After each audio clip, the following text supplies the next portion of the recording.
Хонгор зузааны бүр байна. Тэргүүн байр эзэлсэн сэтгүүлчтэй өрөө. Зууны мэдээ сонины сэтгүүлч Нягмар баяр таныг урьж байна.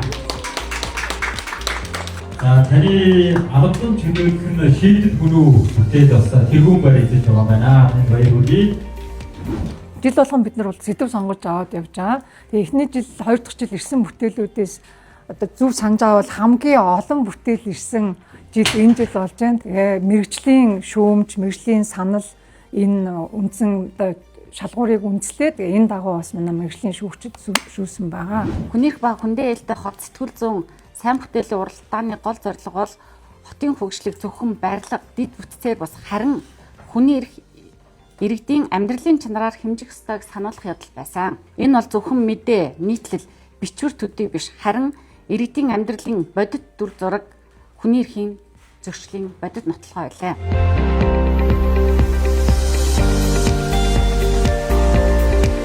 Доктортой хөгжлийн сэтгүүлчдийн клуб анх санаачлаад энэ үйл ажиллагааг одоо хүний эрхийн чиглэлийн төрийн төлөөлөл болсон байгууллага, олон нийтийн хүний эрхийн чиглэлийн одоо нийгмийн олон нийтийн байгууллагын төлөөлөл болсон энэ байгууллагуудтай хамтран 3 дахь жилдээ амжилттай зохион байгуулж байна. Сайн бүтээлүүд байна. Гэхдээ одоо сайжруулах, улам сэтгүүл зүйн бүтээл гэж юу хэлэх вэ? Их сурвалжаа яаж тэнцвэртэй авах вэ? Гол их сурвалж нь олон нийтийн төлөөллийг яаж олох вэ? Хөгжлийн одоо сэтгүүл зүйн тэр одоо арга барилаар яаж цаашаа ажиллах вэ гэдэг дээр сайжруулах асуудлууд байна.